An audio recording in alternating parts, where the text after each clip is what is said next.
Welcome back to the channel. I am on my 2023 Harley-Davidson Low Rider ST. Now, if you've seen any other videos I have on this motorcycle, you know that I absolutely love this thing. Several videos going over my reviews on it so far, and I absolutely love it. If you are new here, I highly recommend going and checking those videos out after you watch this video, because no bike is perfect, right? Every bike is going to have some flaws, most of it personal opinion, stuff like that, but I want to go over some of the things I don't like about this bike. And this is going to be in no particular order. It's just I'm going to spit them out as I can remember them as we ride on this beautiful day. So the first thing that I don't like about this motorcycle is from the factory, it does not come set up for a passenger. And you know, they market this bike as a sport touring. So most of us that are using it for longer rides or even shorter rides, like, we want a passenger. Like, that's a thing with a Harley lifestyle, is you always have, you know, your spouse on the back of the bike, boyfriend, girlfriend, whatever. You always see passengers on Harley Davidsons. It's just a thing. The Street Bob comes set up for a passenger, and that is supposed to be like a bare bones motorcycle, yet it comes set up with a, I know the seat that it comes with isn't like the best for a passenger, but it still comes with something. And it even comes with the Harley-Davidson passenger pegs. Why this bike didn't come with that, I don't know. But if you do plan on eventually wanting to have a passenger on this bike, that's something that you're going to have to spend extra money on, putting on passenger pegs and a seat, possibly a sissy bar as well. So again, with the cost of this bike and how they market it, I don't know why that is just not automatically included. The other thing that I actually just did a recent video on, and this isn't necessarily geared toward this bike, it's most Harley Davidsons, and that is the stock mirrors. The stock mirrors are garbage. You can't see anything out of it. All I ever saw was my shoulder is always in the way. So I recently did the long stem mirrors from Harley Davidson, and they have been much better. So I'm not sure why they don't come from the factory with the longer stem mirrors, because that is something that everybody complains about. It's not just me, not just short riders versus tall riders. Most people have the same complaint that they can't see out of the stock mirrors. These aren't expensive. They're about 50 bucks each, so I would say you're looking at about 100 bucks for the pair, and they're the exact same as the stock ones. They're just have longer stems. Now, another big thing that people complain about on this bike in particular are the bags. Yes, it's great to have the bags with this bike, extra storage, all that stuff. But what people don't like about it is the bag on the side with the exhaust is shorter than the one on the opposite side. And also the fact that they are clamshell instead of the open top like the touring bikes. Now, I see why they did that from the factory, because it does come with a dual exhaust on the side of the bike. And in order to not have the bag get in the way, they had to shorten that one while lengthening the one on the other side, or having it be a regular size. So if you do look at the back of the bike, you'll notice the one on the exhaust side is definitely shorter. Now, for me personally, I don't think that's a big deal. I personally prefer the dual exhaust, and I have slip-ons right now, so I plan on keeping that dual exhaust on here for quite a while. So obviously I need that shorter bag, but a lot of people are going with the 2-in-1 exhaust, and then when you put that on there, it makes it a lot more noticeable that that bag is shorter. So there are definitely options out there to change bags, but at the same time, you're paying the premium price on this motorcycle because of the bags that it comes with. So to have to add a cost to buying new bags kind of, to me, defeats the purpose. So that's one thing to be aware if you do plan on doing a 2-in-1 exhaust. That difference in this bag size is going to be definitely noticeable. And as far as the clamshells go, it doesn't bother me. Obviously that's all I've had. I haven't had another bike with any other type of bags. So the clamshell, you know, it works. It does kind of suck because you can't just, as you're riding, open up the clamshell, because it makes it really hard to close. Kind of like with the touring bike, you can just pop that open and close it as you're going down the road. But for me, the bags still have plenty of room. I'm still able to fit quite a bit of stuff in both of them. So I don't necessarily have a problem with bags, but that is a huge complaint from a lot of other people. So keep that in mind as well. But here's why I like this 117 engine.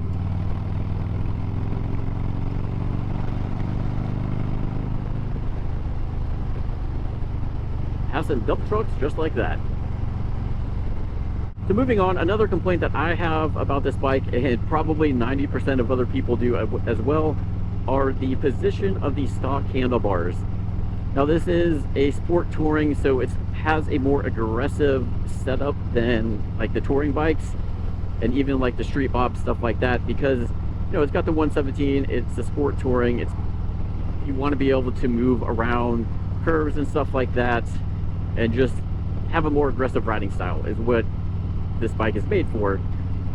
However, since this is also the touring version of sport touring, people are doing a lot of longer rides on this motorcycle, and with the stock handlebars the way they're set up, it gets uncomfortable after a long period of time because I am leaning forward and my arms are pretty low as too. They're not like as high as I would like them to be.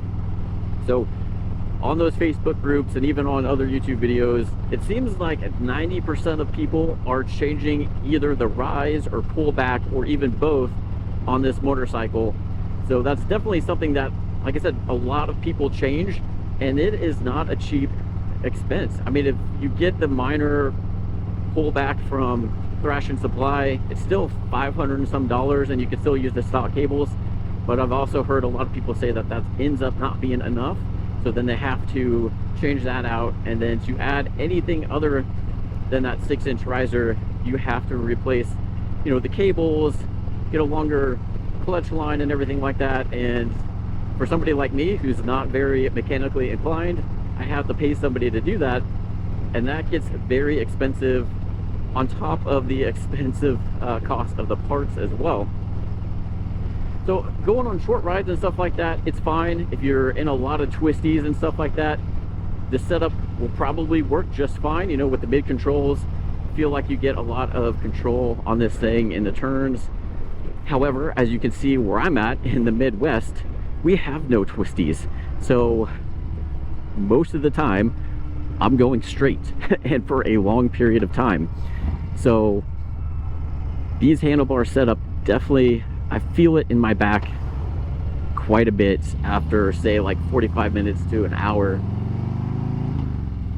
And I want to do some long rides with this, but I know I'm going to have to take a lot of breaks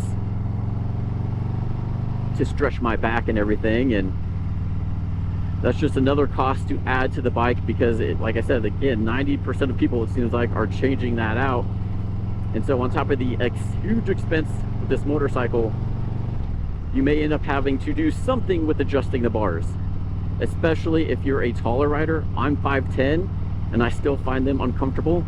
So if you're probably taller than me or even shorter, you may have that same issue on these long straight roads. I definitely feel it in my back being pushed forward a little bit. So that's something on my bucket list of things that I eventually want to change out, is the handlebars. I'm just not sure what I want to do, but that is definitely one thing I wish they would have added a little bit more pull and rise, and that might have been fine for a lot of people. But instead, you're more than likely going to have that extra expense with adjusting the bars. And if you've made it this far in this video, I apologize for this bug massacre that's going on my windscreen. I took this out here in the country last night, and obviously it was buggy, so I definitely need to wash this thing. So sticking with the bar setup, you know, there is some vibrations that you get. Like if I am holding the throttle going down the road for a long time, my hand actually starts to fall asleep. And thank God for cruise control, because then that allows me to take my hand off and kind of get some of that blood flowing again. I know there's some ways that you may be able to fix that with some bushings or whatever. Again, not something I would feel comfortable doing myself, but the vibrations in this one aren't as bad as what I had in my Sportster, the Iron 88.3, but there is still enough vibration in the handlebars to where if you are holding on to the throttle for a while, you will start having your hand fall asleep. Again, I don't know if that has to do with just the vibrations. Maybe it also has to do with the positions of the bars, but that's something I've noticed, is every now and then I got to take my hand off just because it starts falling asleep from the vibrations that are coming through. I would love some twisty roads, but there are none in sight.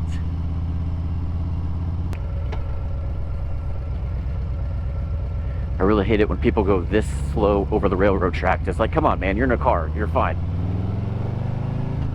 So sticking with the kind of the handlebars, the display screen has been another thing that is lacking a little bit, to say the least.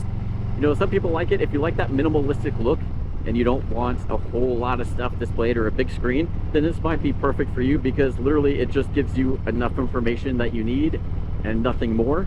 So it is a very small display, but you know, it is a bright sunny day and I can still see what's on it. I usually don't have any issues seeing what's on the display, even when the sun's right over me. But on the flip side of that, you know, again, this is kind of a touring setup bike, so there's some more information that I would love to have on this screen than I have now. So you have gas gauges right there, so it shows you the level of your gas tank, which is nice because I didn't have that on my Sportster. It shows how fast you're going, what gear you're in, and then I have it set to where you can see the RPMs that you're at. You also have an odometer and a trip, and basically how many miles are remaining, and then there's a clock, which I think is useless. So that's pretty much all you get. The road glides, now I know that is specifically for touring, but the new ones anyway come with, you know, it tells you how much tire pressure you have, what your engine temp is, everything like that. I would love something like that on this bike. Like if I'm going to take this on long trips like it's meant to be, I want more information displayed. I don't need like a huge display like the road glides have, but just something more than what's on here. Like I would like something else, whether it's analog gauges or just even a bigger LCD screen where you can display more stuff. I would like that. And I think a lot of other people would too, because I'm seeing a lot of people actually change out these gauges for the Low Rider S gauges. Even something like that, yes, it's still a small 1 gauge screen, but it's bigger, you can see it better, and it could eventually display more items. So if you're somebody that likes to see a bunch of stuff on a screen, this is not for you. But if you're somebody that likes the minimalist setup, you know, you may like this. I'm fine with it as is. I don't feel the need to go change it, but honestly, if I'm taking this on longer rides, like I said, would like to see some more information. Even just the tire pressure would be nice, because so that way I don't have to check it every now and then. They have the technology to do it. They have it on the new touring bikes. This is a newer bike. You should be able to put that on here. Like, it's not that hard. And then down here you do have like your indicator lights. So right now I got the cruise control on. You have your blinker lights that show up down here too. But again, that's it. Nothing too crazy. So keep that in mind if you're looking at this bike. This is pretty much what they come with, is this small display screen. And that brings up a good thought right there. With these trikes out on the roads, do you guys still do the motorcycle wave to those guys? They're not on 2 wheels, they're on 3. So how do you feel? Let me know down in the comments. I still wave because it's the same thing. You know, we're still out in the elements and everything like that. But let me know what you guys think on if you're going to give the 2-finger sign to the trikes out there on the roads, because I'm seeing those more and more. So I guess going along with the display and everything is I love the fact that this thing has a fairing. I never thought I would love a fairing until I had one, and I'm like, I can never go back. But I don't know, we'll see. I'm also looking into a sport bike, but those are naked. But yes, I love having the fairing on the bike. However, again, with this meant to go on longer rides, you have nothing.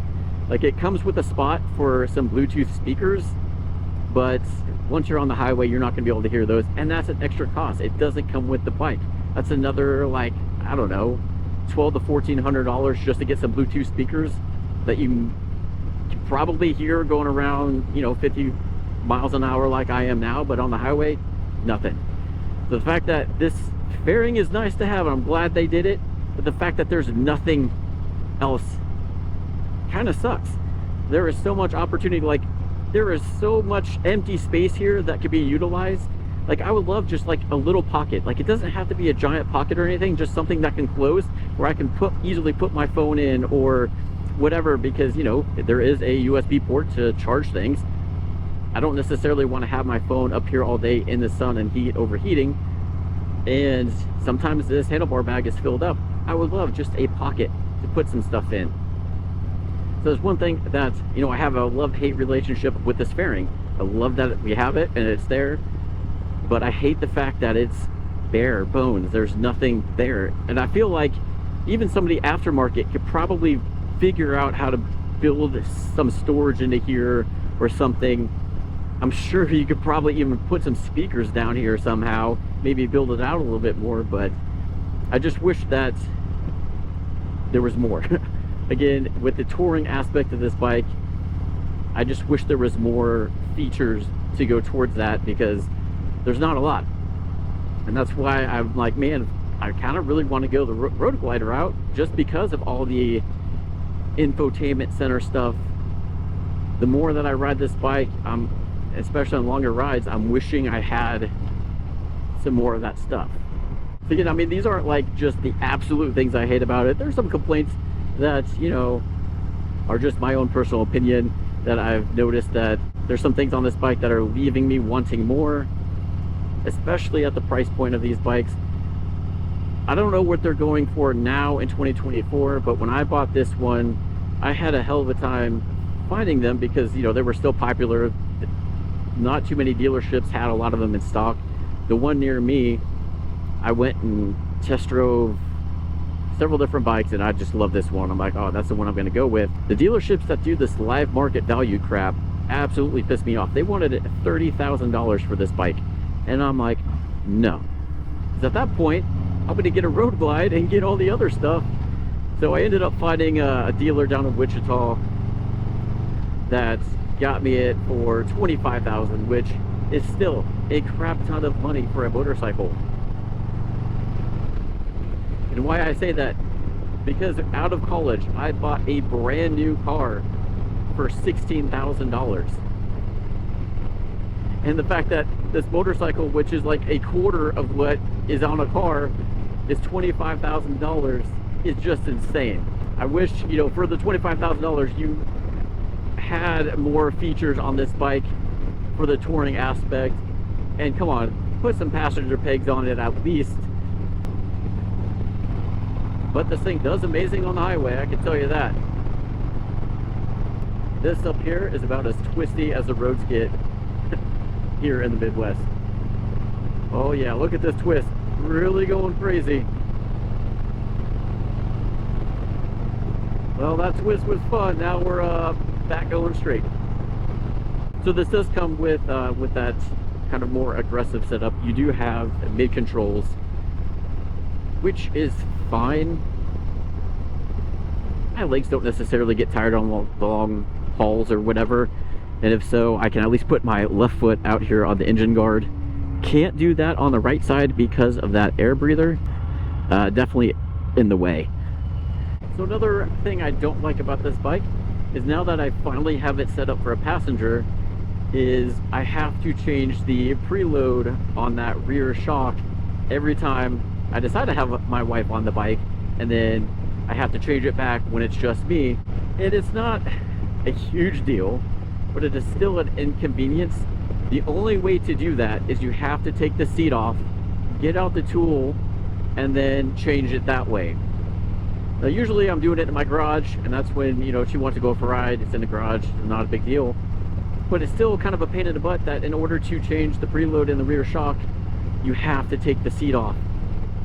There should be an easy way, and I know there is, because there are other bikes from Harley to where you can change it without having to take the seat off. But it's just a huge inconvenience that anytime, you know, I just bring it back from riding myself, and then she wants to go for a ride, gotta unscrew the seat, take that off, put it aside, get the tool out, change the setting on the preload, put the seat back on, and then since she doesn't ride with me that often, I got to change it back to my weight for the preload. And again, a minor complaint, but it does become a hassle having to take the seat off every time. So I wish that they would have found a way to position that differently to where it makes it easier to do without the seat. I'm totally fine with having to use the tool, fine, whatever, but make it to where I don't have to take the seat off every time. All right, so my last complaint on this motorcycle, and I don't know if it's just this motorcycle or if it's all the M8 engines out there, but this thing runs stupid hot. Like, you feel the heat in between your legs pretty quickly. Like, I took this out the other day. It was like, you know, mid 90s, plus adds a humidity to that. So, but I was still going, you know, mostly kind of riding like this, so not a whole lot of stop and go. But man, in that 90-degree plus weather, you really feel the heat coming off this engine. And what sucks is I sweat a lot. So by the time I take this out in that heat and I go to wherever I'm going and get off the bike, I have a sweat through my jeans. It's that hot. Like, then God forbid you got to come to a stop light or a stop sign, and you know the stop light doesn't register your bike, so you're sitting there forever waiting for it to turn green. The engine is just roasting you. Like, I have the mid-frame air deflectors, don't really do much. I know they're supposed to kind of get some of the wind in there and keep some of the heat from coming up on your thighs. Not when it's 90 degrees plus outside. I mean, right now it's upper 70s, low 80s. The heat coming off the engine is not as bad as it is when it's, you know, 90s plus, but I still feel it. And I know taking this on a long road trip in the summer, that is going to be something that is going to be miserable. It's just the heat coming off the engine. Since I do have the Screaming Eagle Bluetooth tuner, I am able to pop open the app to give me some more information on the bike, and it does tell you the engine temperature. I think when I did it around there, it was 300, it was over 300 degrees. I think it was fluctuating between 320, 340 at the highest, I think. But all that seems to be just directed at my thighs and in between my legs, and man, does that get uncomfortable. I don't remember my Sportster being that hot. Of course, I didn't go on as long of rides on that thing, and obviously wasn't going as fast, but the heat coming off of this engine is very noticeable. And on those 90 plus degree days, which we get, you know, a lot of here in the Midwest, that makes riding very uncomfortable. So I don't know if there's an easy way to reduce that, or if it's just how these M8 engines run. I've seen some things online of like these like fans that blow on it, but I don't know how much that would work. If you guys have any experience with that, let me know. Let us know down in the comments. But there's one thing I've noticed about this motorcycle, and again, I don't know if it's the M8 engine or not, but it does run really hot, especially in the summer. So that's one thing to consider, is if you're going to take this out on some long rides in the dead of summer, you're going to have that hot engine.